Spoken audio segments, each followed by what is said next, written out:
Bienvenidos, bienvenidas a esta primera conversación en Revista Distopía. Yo soy Lautaro Peñaflor Zangara y hoy vamos a charlar con Ezequiel Ipar. Ezequiel es sociólogo, es doctor en filosofía, es doctor también en ciencias sociales y ha hecho un gran constructo vinculado con discursos de odio. Él y su equipo de trabajo, en un ratito nos lo va a contar bien, seguramente. Y creo que es un buen momento para hablar de discursos de odio, o mejor dicho, que reviste urgencia que hablemos acerca de este tema. Pero bueno, más nos va a contar seguramente Ezequiel ahora, en un ratito nomás, cuando lo recibamos. Antes te cuento que Distopía es una revista digital. Podés entrar, podés leer nuestras notas y ver nuestro contenido en revistadistopia.wixsite.com/distopía.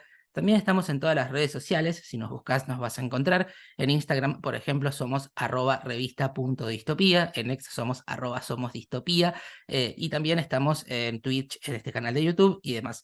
Si este contenido te gusta, puedes likearlo, puedes comentarlo, puedes compartirlo también, todo eso suma muchísimo. Así que así, sin más hecha la presentación, vamos con Ezequiel Ipar. Bueno, Ezequiel Ipar es sociólogo, es doctor en ciencias sociales y doctor en filosofía, es investigador del CONICET y es director del EDA, Laboratorio de Estudios sobre Democracias y Autoritarismos, en el marco de la UNSAM. Además, es editor de un libro, el libro Discursos de Odio, una alarma para la vida democrática, libro que coeditó junto a Micaela Cuesta y Lucía Wegelin. La verdad que toda la construcción que viene haciendo Ezequiel, vinculado con discursos de odio, autoritarismos y demás, es sumamente interesante. Así que en principio te doy la bienvenida y te agradezco por esta conversación, Ezequiel. No, gracias a vos, Lautaro. Un gusto estar acá. Bueno, qué momento para hablar de democracia en riesgo, de discursos de odio, ¿no? Empecemos, si te parece, por este libro, que es un compilado de artículos, ¿no? Que abordan en tres partes: lo conceptual, lo sistemático sobre la democracia, por decirlo de alguna manera, y después lo coyuntural. Sí, a ver, es un libro que tiene desde reflexiones más estructurales sobre por qué están creciendo los autoritarismos y particularmente de qué manera ese crecimiento de ideologías autoritarias en muchas democracias contemporáneas en los últimos 10 años, digo, entonces, ese crecimiento de ideologías autoritarias tuvo como eh, energizante vehículo y al mismo tiempo estrategia privilegiada la colonización del espacio público con discursos de odio. O sea, los discursos de odio fueron en la mayoría de estas experiencias de derecha radical, de extremas derechas, en Europa y en América, algo así como el movilizador, lo que en este contexto actual, a diferencia tal vez de otras experiencias de derechas violentas o de extremas derechas, en esta experiencia histórica,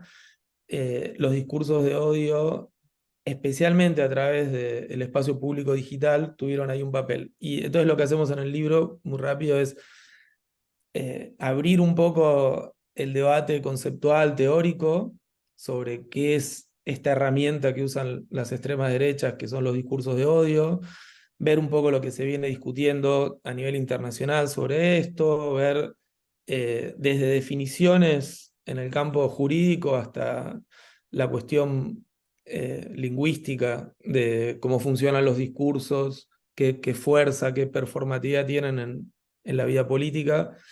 Eh, y después lo que tenemos es, digamos, modos en los que esas discusiones que parecen teóricas y alejadas, en los que parecen conceptos abstractos, se materializaron en nuestra historia reciente, en nuestra coyuntura, cómo modificaron la cultura política y a las prácticas de los propios partidos políticos en Argentina. La verdad que es además un trabajo muy grande de sistematización, no de toda una conceptualización que es bastante nueva y todos estamos como medio perdidos acerca de qué hacer. Ahora en un ratito te voy a preguntar también por esta paralización, ¿no? Que nos genera la exposición a los discursos de odio, pero antes voy como algo más conceptual, si se quiere, que está al principio del libro, en el primero o en el segundo artículo, que tiene que ver con esta caracterización de los discursos de odio como pequeñas máquinas simbólicas de guerra, como estructuras que movilizan prejuicios sociales, que hacen volver estructuras que creíamos antiguas, ¿no? Exacto, o sea, lo que en esos dos primeros capítulos, creo que en alguno más también tratamos es digamos, de aportar una conceptualización que también es parte, como todo en las ciencias sociales, de un debate. pero hay como un recorrido ya largo sobre este intento de, cuando decimos conceptualizar los discursos de odio, estamos diciendo caracterizar un tipo muy específico de uso del lenguaje, ¿no? Eso hay que, hay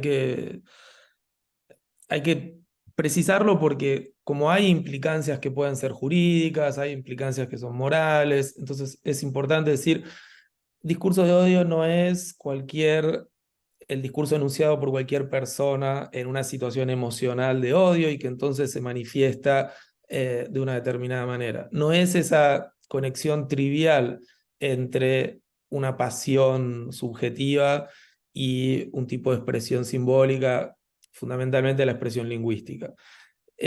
Los discursos de odio están conceptualizados, por un lado, en tratados de derechos humanos, que fíjate la historia, estos tratados de derechos humanos son posteriores a la Segunda Guerra y sobre todo son posteriores al Holocausto. O sea que en la conceptualización del discurso, del concepto de discurso de odio están los aprendizajes históricos con lo que habilitó, legitimó, hizo posible el uso de determinadas ideologías de la violencia discursiva, en el caso, por ejemplo, del, del exterminio de los judíos por parte del nazismo. O sea que de ahí viene la preocupación del concepto de discurso de odio, ¿no? Es el modo más extremo de legitimar la violencia política, cultural y social. O sea, es con las peores, y acá me pongo como un poco conceptual, pero las peores manipulaciones en el uso del discurso, o sea, usar el discurso en un sentido absolutamente estratégico, donde se pierde cualquier idea de respeto por las audiencias, donde se pierde cualquier noción de una alteridad que va a escuchar el discurso que nosotros emitimos, y entonces el discurso siempre es como quedar abierto a esa alteridad. Bueno, los discursos de odio son máquinas de suprimir esa alteridad en el uso del discurso. Y por supuesto tienen el componente de eh, la descarga de agresividad sobre grupos vulnerables, ¿no? O sea, hay una obsesión muy clara en los discursos de odio con que no se odia cualquier cosa. Parece que se puede odiar cualquier cosa en el espacio público, pero en realidad se odia muy especialmente a grupos vulnerables, grupos marcados por una cierta ilegitimidad, y se los ataca de una manera absolutamente descontextualizada, irracional, sin ninguna justificación. Ese es también el discurso de odio, el que no tiene ninguna justificación para entrar en una agresión, para entrar en un llamado violento, y sin embargo lo hace, y sin embargo lo descarga, y sin embargo lo proyecta. Esa proyección de violencia sobre grupos vulnerables, algunos más o menos frágiles, más o menos débiles, es una característica también de los discursos de odio. Y también entiendo que se dan en este momento, ¿no? Con una impronta muy fuerte y muy marcada, porque tenemos que tener en cuenta el aspecto contextual, ¿no? También en el libro vos describís a la palabra crisis como la más representativa de este tiempo. Totalmente. Eso es parte como del trabajo sociológico que está en el libro. Cuando uno explora por qué emergen los discursos de odio en este contexto, con esta fuerza y con esta extensión, evidentemente el contexto social incide, determina y está condicionando. Estas no son como eh, cosas que pasan en el vacío, y ese contexto social es de crisis. Ahora, hay que decir dos cosas sobre esto, ¿no? Por un lado, efectivamente estamos viendo crisis globales superpuestas, ¿no? La crisis de la pandemia se superpone a la crisis de efectos de shocks externos que inciden sobre la economía global. Digo, hay crisis globales que llegan a nuestro país, pero también tenemos nuestra propia particularidad, digamos, el modo en que Argentina procesa esta crisis, que es distinto, pero en muchos aspectos comparable con lo que pasó en Estados Unidos, lo que pasó en Brasil, ¿no? Entonces, para entender que se trata al mismo tiempo de un fenómeno global y local, que entonces va a tener sus particularidades esta crisis, pero que también forma parte de una crisis global. Lo que nosotros tratamos de mostrar ahí es, digamos, dos cosas. Por un lado, eh, qué es lo que pasó en el espectro político de la derecha con el modo en el que trabajaron esta crisis. Porque hay muchos modos en los que una posición política, una posición valorativa, una posición inclusive culturalmente conservadora puede trabajar una crisis. No hay un único modo de trabajar esa crisis por parte de la derecha político-cultural. Y lo que nosotros tratamos de mostrar a través de estudios sociológicos que lo que hacen es investigación sobre los públicos de estas derechas político-ideológicas, sobre sus audiencias, pero sobre sus audiencias en el lugar en el que estaban, pero también en el lugar en el que las construyen los propios discursos políticos. A las audiencias políticas también se las construye, no son solo valores de los ciudadanos que van de abajo para arriba, son también eficacia de los discursos de arriba para abajo. Entonces, lo que nosotros vimos es que en los últimos años, en los últimos 5 o 6 años, hay una radicalización del campo de la derecha político-cultural. Hay un desplazamiento hacia cuestiones cada vez más punitivas, cuestiones cada vez más agresivas, cuestiones más enfáticamente discriminatorias. Uno puede entender que la derecha político-cultural eh, no defiende una idea muy sustantiva de igualdad, ¿no? Participa de la democracia sin defender una idea muy sustantiva de igualdad. Eso está en un trabajo clásico de Norberto Bobbio, donde él diferenciaba derecha e izquierda un poco de esa manera.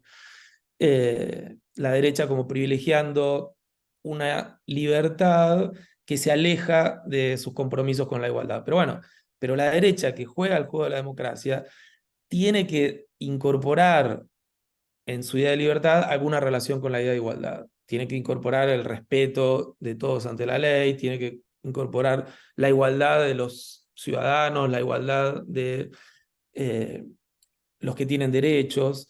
Y lo que nosotros vimos es que tanto en el discurso de los partidos políticos como en lo que la propia sociedad civil, que se identifica con esa posición cultural de derecha, empezaba a desplazarse, era esa interpretación de la idea de igualdad. O sea, que vos tenías una posición de derecha que este modo de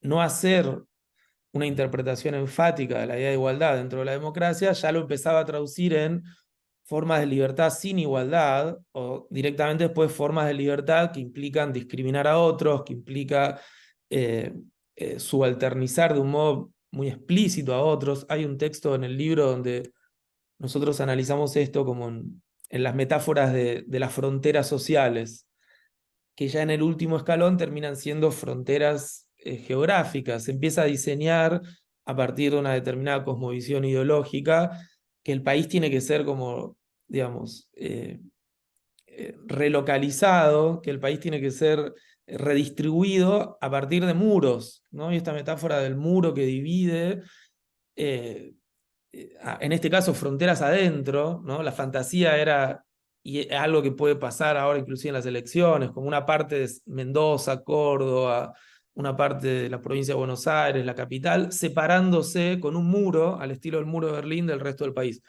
Bueno, eso es algo que lo produjo transformaciones en el campo de la derecha ideológica. Y después, del otro lado, rápido, bueno, nosotros diagnosticábamos, leíamos, tratábamos de entender la dificultad para construir una respuesta democrática a estas amenazas. Y ese es también el otro, digamos, otro de los elementos que está en el libro, ¿no? La dificultad para los contradiscursos, la crítica a estas interpretaciones de la crisis, la falta de creatividad política. Entiendo también que la primera reacción es como una actitud no de repliegue. Digo, son discursos realmente muy extremos y en principio uno ve que incluso personas muy experimentadas en la política, muy involucradas en el discurso y demás, tienden de hecho, no sé, a irse de las redes sociales, a no saber qué responder. Bueno, de hecho, a esta misma campaña hubo ciertos sectores o ciertos partidos políticos a los que les costó encontrar un tono, de hecho, y uno entiende que ese repliegue es porque se ha, sin dudas, corrido el eje de la discusión. Lo señalas muy bien, Lautaro. Hay como dos efectos de los discursos de odio, hay muchos, pero hay dos que yo destacaría de los discursos de odio sobre el espacio público político, que es del que estamos hablando ahora. Después, no hay que olvidarse que esto también influye sobre el espacio público donde la gente conversa de otros temas y donde inclusive se desarrollan actividades laborales. Pero centrémonos en el espacio público político y hay un efecto que es el del silenciamiento.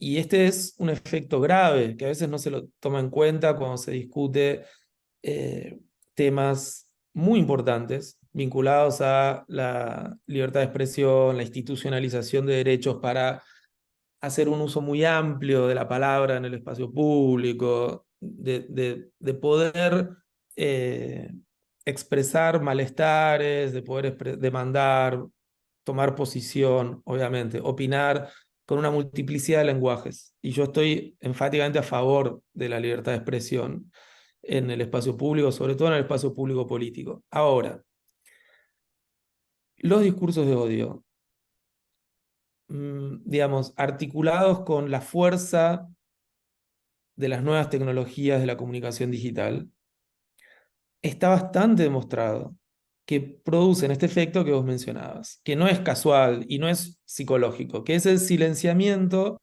de determinados grupos sociales que porque ven que la dignidad elemental para transformarte en enunciador en el espacio público está siendo atacada, es decir, porque vos tenés una identidad cuya estatus en esa conversación pública está tan asediada, está tan, ¿no?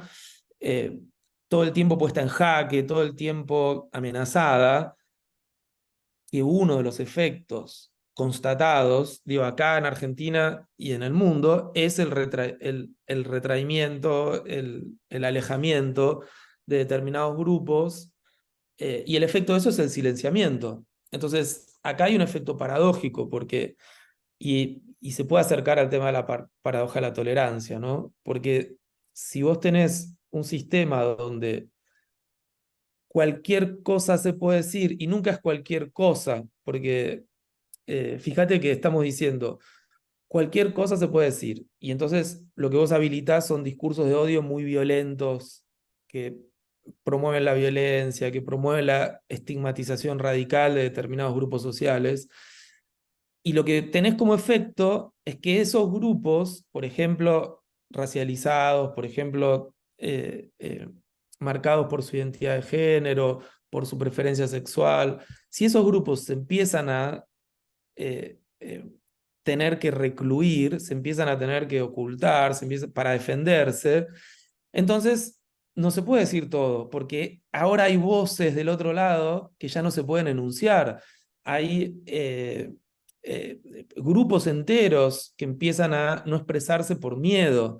Entonces, esos grupos están viendo violentada su libertad de expresión porque vos no construiste un medio seguro para que todas las voces se puedan expresar. Entonces, primer efecto, sin dudas, y eso es muy preocupante, el silenciamiento que es producto del objetivo estratégico de los discursos de odio. Los discursos de odio tienen como uno de sus objetivos estratégicos silenciar a determinados grupos vulnerables, entre otras cosas para que no demanden, para que no promuevan cambios, para que no se... El otro efecto de los discursos de odio, que era un poco este que vos ponías con la metáfora del arco, ¿no? De que se corre el arco, de que hay trabajos de lingüistas muy buenos que, y muchas son mujeres, autoras, hay que remarcarlo, que lo que ellas hablan es de cómo los discursos de odio cambian los presupuestos conversacionales, ¿no? O sea, toda conversación tiene presupuestos sobre, de algún modo, cómo es el contexto en el que se está dando esa conversación, sobre algunos principios básicos que respetamos para conversar con otros, ¿no? Sobre valores muy importantes de una comunidad. Y esos presupuestos no se tematizan, están ahí, ¿no? Son los que nos permiten conversar en público de alguna manera. Bueno, los discursos de odio lo que buscan es cambiar esos presupuestos conversacionales, donde antes había mínimos niveles de respeto, mínimos niveles de saber hablar y al mismo tiempo escuchar, tomar posición y aceptar una crítica, saber que no tenemos derecho a excluir de una conversación a nadie por su color de piel, por su identidad política. Esos presupuestos conversacionales, ellos los empiezan a transformar con los discursos de odio, que lo que hacen es como decir, bueno, como si, voy a poner un ejemplo, ¿no? Todos sabemos que en este tema las mujeres no pueden opinar y hacen un segundo enunciado dando por descontado eso, ¿no? Todos sabemos que para hablar de este tema no están capacitados tales. Sigamos la conversación después de que yo dije esto. Y lo que hay que decir, las redes sociales con su velocidad, con su aceleración, digamos, son una tecnología que habilita de un modo más sencillo este cambio de presupuestos conversacionales. Tal vez en otro Justamente, contexto, justamente en este sentido hay un párrafo que me parece muy lúcido en el libro, que tiene que ver con esto, ¿no? Con cómo circulan estos discursos, que evidentemente está muy vinculado con las plataformas digitales, ¿no? Con los nuevos medios sociales. Y ahí vos te preguntas algo que a mí me invierte la carga de lo que por ahí yo pensaba, que tiene que ver con si en realidad estamos ante dispositivos que repotencian y reconfiguran los malestares sociales en un sentido antidemocrático, en lugar de lo que pensábamos antes, que es que íbamos a descargar nuestra furia a las redes sociales. Digo, también hay que discutir y poner muy en claro la no neutralidad de las plataformas digitales. exactamente, la no neutralidad es, porque acá también hay que ser preciso, no es de los usuarios, de los grupos ideologizados que fueron a participar, tal vez sin mucha experiencia en qué significa ser autor de un mensaje público, pero no ese es el punto. El punto es las plataformas, que son empresas gigantescas, y sobre todo el sesgo de los algoritmos. Recién ahora empezamos a hablar de que detrás de esto que creemos que es un intercambio entre enunciadores, hay algoritmos que seleccionan, orientan, clasifican a las audiencias y de algún modo instigan conversaciones que, como en muchos casos, nosotros desconocemos eh, cómo están programados, cómo están entrenados, cómo están orientados esos algoritmos. Y vos fíjate que acá eh, algunos países han avanzado, como si dijéramos, en exigirle transparencia a las empresas sobre sus algoritmos, pero eso es algo muy reciente y eso es algo que no ha provocado todavía grandes transformaciones. O sea, recién ahora lo que vos estás es en un proceso donde, sobre todo en Europa y en menor medida en Estados Unidos, hay mayor escrutinio sobre lo que pasa realmente en la fábrica de la conversación, que son las plataformas, y en su herramienta, que son los algoritmos. Entonces, no es solo un problema de que la Argentina no esclareció ese tema, es un problema de vuelta que recién ahora se está planteando a nivel global. Pero lo que sí está demostrado es que y hay algunos casos tremendos en el mundo, nosotros citamos algunos en el libro, como el caso de Myanmar, por ejemplo. En el caso de Myanmar, Amnistía Internacional tiene una querella contra Facebook y utilizando muy buenos expertos en el campo de la programación, del conocimiento de el diseño de las plataformas, ellos querellan a Facebook por haber incitado o colaborado en la incitación a, en primer lugar, una matanza tremenda, donde murieron decenas de miles de personas en Myanmar y que terminó con una especie de limpieza étnica, con 600.000 refugiados en el país vecino a Myanmar. En este caso trataba de un conflicto étnico-religioso.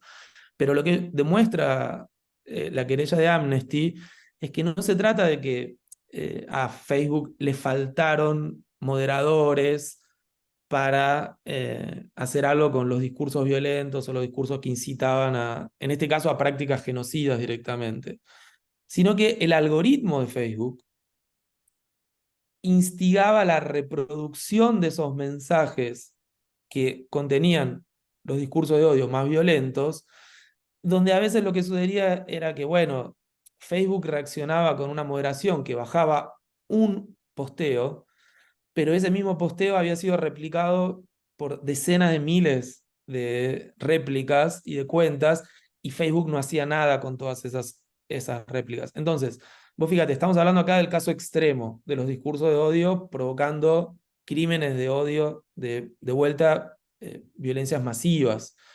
Eh, Vos fíjate cómo cambia el poder de un algoritmo, lo que es el presupuesto de cómo se discute un conflicto étnico, cómo se discute un conflicto religioso. Por supuesto, eso estaba ahí y ahí había un problema. Lo mismo, en nuestra historia cultural y política argentina tenemos muchas divisiones, tenemos muchos conflictos, tenemos muchas fricciones. Ahora, lo que hay que decir es que en nuestra contemporaneidad, tal vez en otra época hubieron otros medios. En nuestra contemporaneidad, los algoritmos y las plataformas efectivamente están funcionando como instigadores de discursos de odio y están funcionando como habilitadores de la transformación de los presupuestos conversacionales del espacio público político. Y en este mismo sentido, creo que la otra cosa que hay que dejar muy en clara tiene que ver con que no queda simplemente en lo discursivo, ¿no? Evidentemente ya no hay una distinción tajante entre el espacio virtual y lo que se llama, a mí, desde mi punto de vista, hay que buscarle otra formulación, la realidad o lo real. Evidentemente Claro, estamos en nosotros hibridación permanente y ya no lo podemos escindir. totalmente, nosotros ahí usamos una expresión que a mí me gustó, que me parece que sirve para trazar esta división que, para no hacer como una metafísica medio extraña entre el mundo real y mundo virtual, como si el mundo virtual no fuera real, ¿no? Entonces, eh, algunos investigadores del campo digital en Estados Unidos hablan de el mundo de carne y hueso y el mundo virtual, ¿no? Y los dos son reales, absolutamente reales, y los dos producen efectos en la subjetividad, que nuestra subjetividad no es solo nuestra máquina biológica de carne y hueso, es nuestro aparato, nuestra psiquis, ¿no? Nuestras emociones, eh, nu- nuestros miedos, nuestros temores, nuestras frustraciones. Bueno, todo eso se modifica con lo que le pasa a nuestra subjetividad en el mundo virtual. O sea, toda la subjetividad está afectada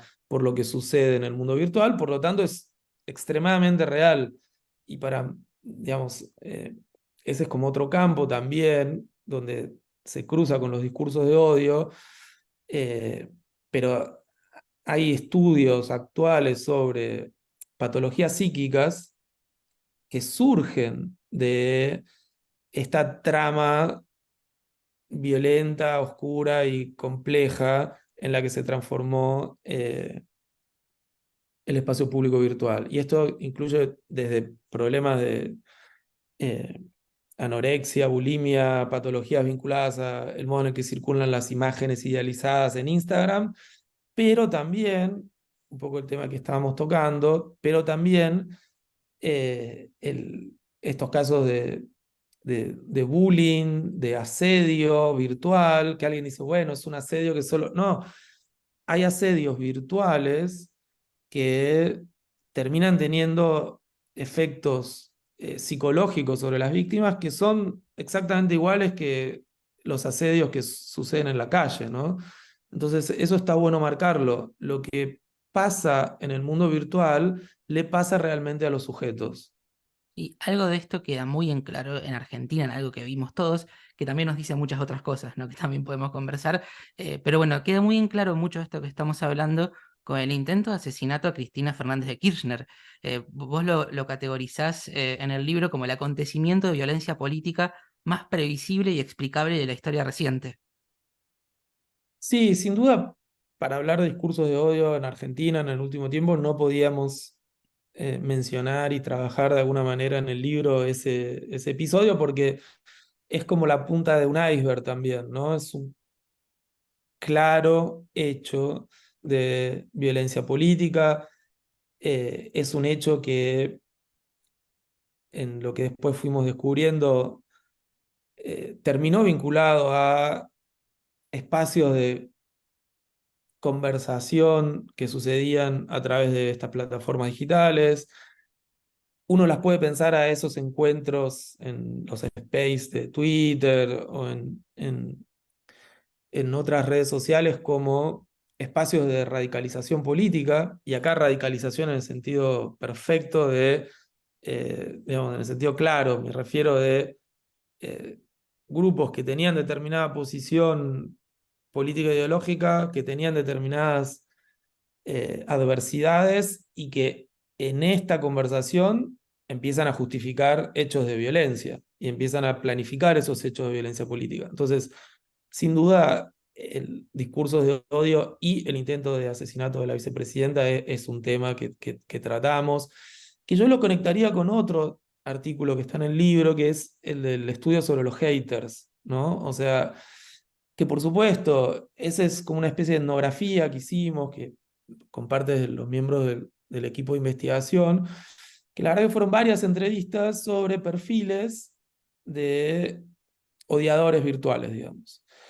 Y por supuesto que una cosa no termina mecánicamente en la otra. Lo que nosotros estamos mostrando es que hay un modo que está habilitado por la tecnología y que al mismo tiempo está potenciado por las determinadas estrategias político-ideológicas contemporáneas. Hay un modo en el que se terminan construyendo nuevas subjetividades, porque la subjetividad del odiador digital es como una nueva figura de la subjetividad contemporánea. Y ahí tratamos de explorar eso, porque nos interesa, por supuesto, eh, hacer un trabajo de interrogación. En este caso no es un trabajo de crítica del perfil de la subjetividad odiadora. Queremos entender, queremos eh, escuchar, ¿sí? Queremos pensar, pero cuando queremos entender, queremos escuchar y queremos pensar esa subjetividad odiadora, digamos, también la queremos describir sin complacencia, ¿no? Porque inclusive a ese sujeto tampoco le gusta que uno reproduzca su trama subjetiva de un modo complaciente, paternalista. Y bueno, en esa etnografía hay como un análisis de cómo se toman posiciones morales, cómo se toman posiciones valorativas, qué relación tienen con la violencia en lo digital, cómo se autojustifican esa violencia. Me parece que entre esa etnografía de la subjetividad de ahora digital y el capítulo sobre el intento de asesinato de la vicepresidenta, hay también como un hilo donde aportamos un material para entender qué está pasando en la cultura contemporánea. Ezequiel, para ir terminando, la gran pregunta que nos terminamos haciendo siempre es, ¿qué hacemos con todo esto, no? Vos lo caracterizás como el gran nudo de las democracias o de nuestras sociedades al tema de los discursos de odio, y uno ve de repente que esa parálisis que en el plano individual genera el discurso de odio, es probable que también le esté pasando a los estados-naciones, ¿no? En el sentido de que del otro lado hay corporaciones sin fronteras, ¿no? Y con un gran poder que quedó muy claro, sobre todo a partir de la pandemia. Surge el tema de normativizar, ¿no? De empezar a sancionar leyes que aborden el tema de discursos de odio. La pregunta, y me parece que es más a fuerza de reflexión que de certezas, es, ¿sirve sancionar leyes? ¿Cómo empezamos a desanudar esto que os caracteriza justamente como el nudo de las sociedades? Es una excelente pregunta, Lautaro. Y bueno, sigo tratando de recordar lo que está en el libro, porque en el libro hay una conversación que nosotros tuvimos con expertos, con juristas, con lingüistas, con expertos en comunicación, con activismos. Y en el libro hay un capítulo que repone un poco esa discusión que nosotros armamos. Entonces, digo, recomiendo ese capítulo porque ahí hay muchas voces. Yo ahora voy a dar la mía, pero no es lo único que está repuesto en el libro. Yo creo que sí sirve legislar, y cada vez me fui convenciendo más de esto. Ahora, sirve legislar bien, y acá legislar bien sobre todo es legislar para defender derechos democráticos en el campo de la comunicación, ¿sí? Entonces, el desafío es cómo pensamos buenas legislaciones democráticas que protejan muchos derechos al mismo tiempo. que protejan el derecho al máximo derecho a la libertad de expresión y al mismo tiempo el derecho a la dignidad de las personas que participan de la conversación pública. Que defienda el derecho a veces ser un poco agresivo, a usar lenguajes de todo tipo, porque a veces la conversación política uno tiene que ser muy tolerante con el uso del lenguaje que se hace y al mismo tiempo a poner ciertos límites cuando ese uso del lenguaje puede tener como efecto el silenciamiento de determinados grupos. Porque, por ejemplo, no es lo mismo que use un lenguaje ligeramente violento un ciudadano que lo use una autoridad o un representante, un dirigente político, ¿no? Entonces, legislar acá puede significar eso, eh, establecer límites diferentes cuando el discurso de odio lo pronuncia un ciudadano que está molesto, que está expresando problemas de todo tipo y hace una expresión que podría entrar dentro de la clasificación de discurso de odio, eso sería un caso. Y otro es cuando un dirigente político usa, por ejemplo, un discurso claramente racista para tomar una posición política. Entonces, ahí me parece que eh, en algunos casos hay que adaptar la legislación para el mundo digital con cosas que ya suceden en el mundo de carne y hueso, digamos, porque vos tenés hoy, hay reglamentos que exigen a los diputados, por ejemplo, ciertos códigos lingüísticos que impliquen el respeto, que impliquen la no discriminación. Bueno, y después esos diputados en Twitter no deberían tener un reglamento distinto al que tienen en la Cámara de Diputados porque ese es su papel. Ellos ya no son ciudadanos comunes, ¿sí? Son autoridades que autorizan y eso es algo que hay que tener en cuenta. Y después, una buena legislación para mí es una legislación, entonces, que hace este equilibrio entre derechos y es una legislación que promueve la participación en su sanción. Entonces, me parece que hay que abrir un debate en la sociedad civil que no va a ser ni veloz ni sereno, pero abrir un debate donde se puedan expresar los que sufren y los que ejercen discurso de odio, los que creen que hay un derecho que es absoluto a la libertad de expresión y los que piden resguardos porque eh, han sido víctimas muy severas de determinados usos del lenguaje en el espacio público y tienen que poder ellos expresar todos los padecimientos, todas las transformaciones negativas de su subjetividad que tuvieron por eso. Entonces, me parece que hay que abrir un proceso democrático para esta legislación sobre discurso de odio que sin duda exigirá reflexión, negociación, etcétera, pero hacia el futuro no hay cómo pensar en esa débil arena en la que los ciudadanos pueden debatir en común, no hay cómo imaginar el espacio público democrático del futuro sin algún tipo de regulación a este tipo de discursos extremadamente violentos que son los discursos de odio.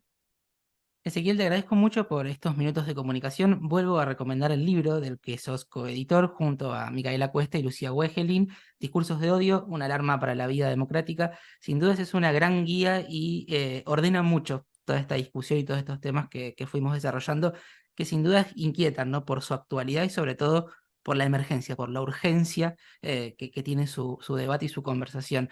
Te agradezco una vez más y seguimos conversando. Lautaro, muchísimas gracias por la charla, me gustó mucho y gracias por leer el libro. No, por favor, gracias a vos, te mando un abrazo grande.